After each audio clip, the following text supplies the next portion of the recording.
Hi Svelte Society, my name is Jacob and I am here today to present Routify. So here we go. A common scenario when you're working on a website is you need to update the contents of a route, and in order to do so you need to figure out where you left your file. Often it could be anywhere, and this is something that happens a lot when your file structure is something you add as an afterthought rather than have it be the foundation of what you're making. Then you have the interdependencies of a traditional router. If you need to update one part, you often need to update several parts of your whole system.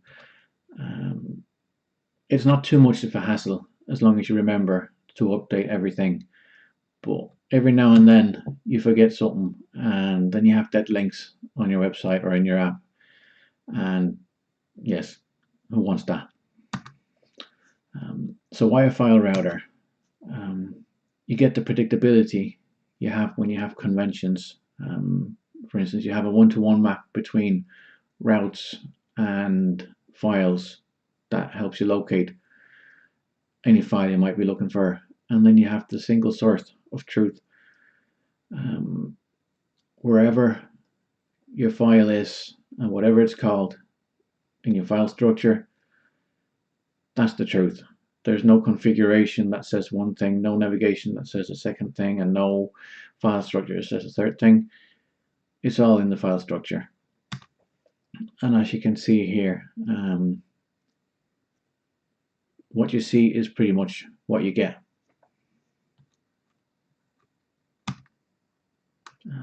Then we have layouts. If you're familiar with Sapper, these work the same way. Any file inherits the layouts in its folder and in its parent folders. That means index inherits its sibling layout and its parent layouts. So in this case it will have both a left navigation and a top navigation. Here's an example of a nested layout where you have the layout up here and the content down here in the slot. Then we have resets. These are useful if you say you're making a multi-tenant app where your tenants can make a shop, but your tenants don't want your layout to be part of their layout. So what they can do is, or you can do, is you can insert a reset like we have here, and what that does is it clears everything outside the folder, so the layout chain you had before is gone, and this is all that's in the app now. This is gone. An example of this is this presentation. This presentation is in a reset itself, and that's why you can't see the navigation of our website where it's located. Then we have fallbacks, and they're very straightforward.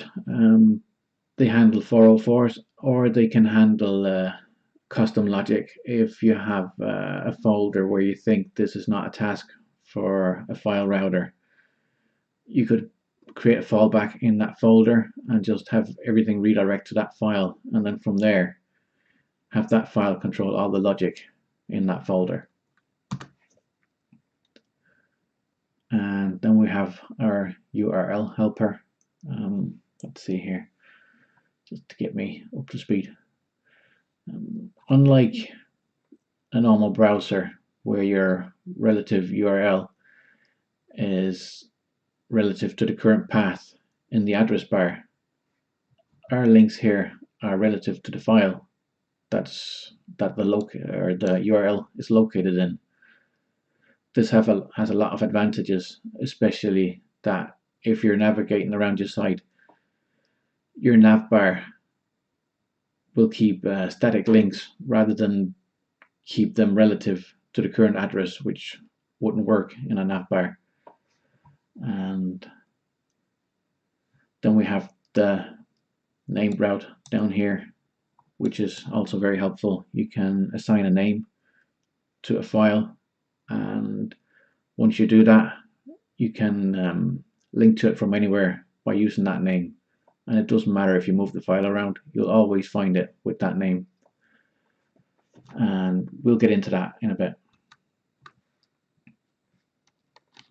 Next we have automatic links.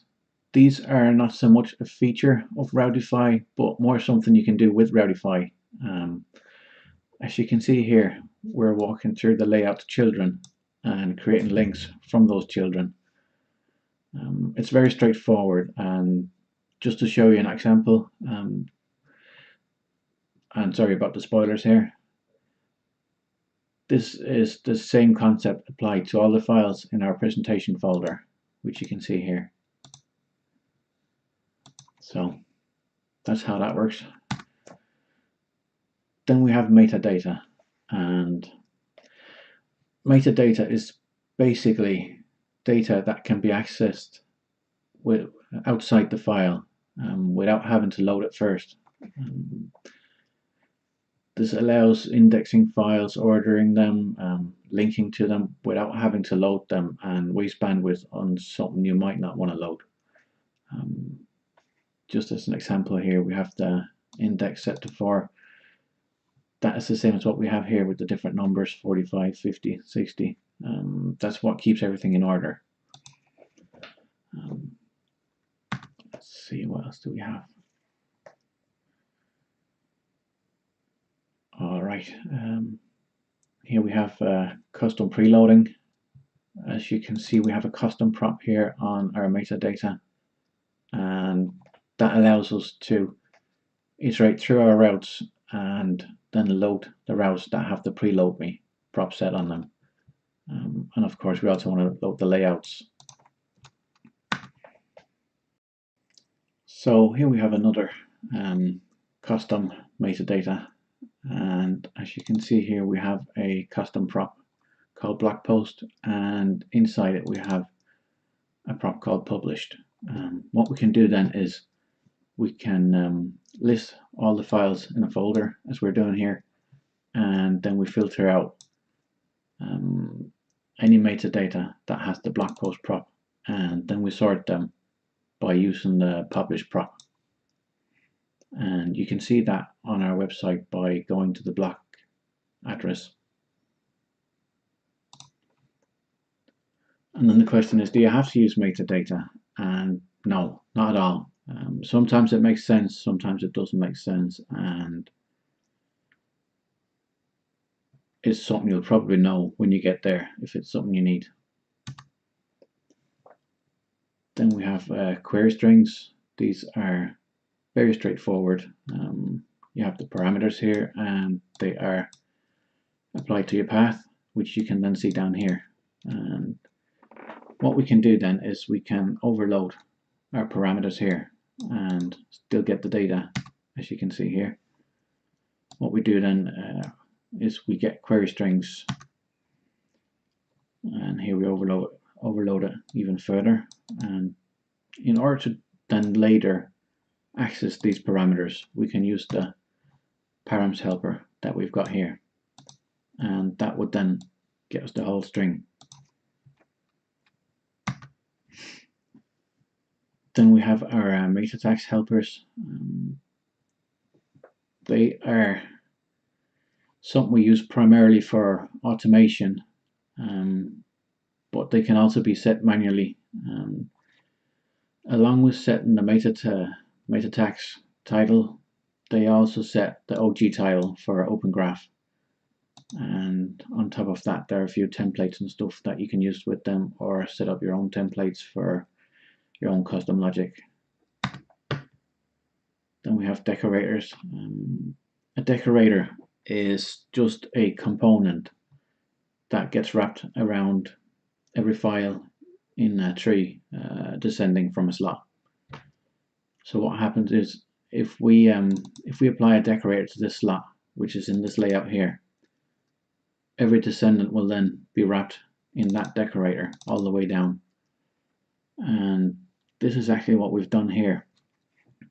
We've applied a decorator at the root level, and that decorator is then wrapped around every single component in the whole tree, which is what allows these transitions to take place. Exporting a static site with Routify is very straightforward. You can use it as a plain static site, or you can use it with spa hydration, or you can use it with SSR, or you can combine it any way you want. So there's complete freedom when you export your Routify app. Then we have SSR.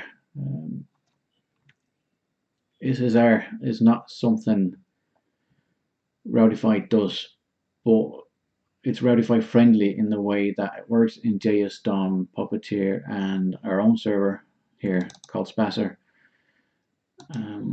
which is what we actually use for development. And I'll get into SSR a bit later as well. Then we have type safety and auto completion. We're still lacking a few guides on how to set this up in your IDE, but drop by our Discord and we'll try help you set this up if this is something you need.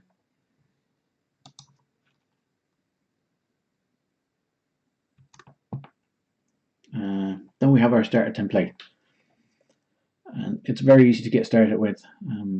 You pretty much just write Routify in it, and then you have a project going. When you do that, you get a dev server that serves on port 5000 and 5005 with SPA and SSR respectively. To see the difference, I'm just going to show you this site we're looking at here, or this page, what it looks like in the SPA. This is port 5000, and to show that on port 5005 we'll go here, and that's the difference between the two. Let's see if there's something we're missing here. You could also use this server for production, but I'm not sure if there's much need in 9 out of 10 cases where you could just easily deploy it to Now or Netlify. Then we have dynamic imports, and yeah, that is very straightforward. You have the same control in the starter template as you do in Routify, so something you can look at in the documentation or drop by Discord for a bit of information on. In order to deploy the starter template to Now or Netlify, you simply just run npm run deploy now, and what you get then is a little interactive CLI asking you a couple of questions where you just click enter twice, I think, and that's it. It's just selecting the defaults, and then you have a website with SSR, dynamic imports, and pre-rendering. Another option is using Netlify's GitHub integration, as you'll see here.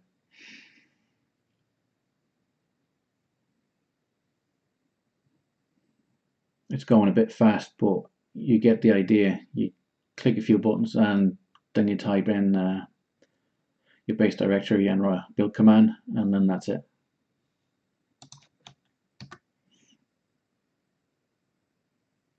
Pre-rendering we've covered. It's included in the starter template, and it does help with that extra speed on pages that you don't need to re-render again with the SSR. And in order to get SSR working, there's one thing you have to do, and it's fairly simple.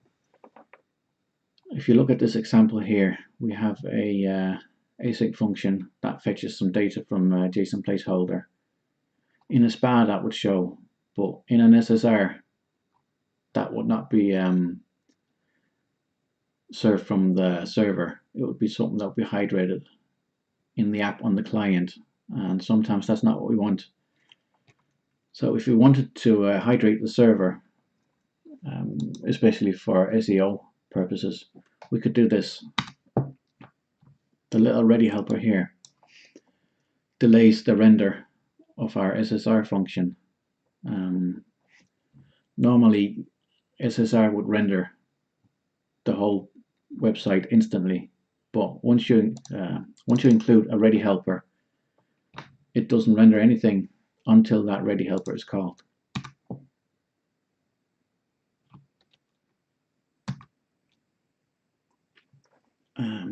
If Routify is not for you, there are a few alternatives.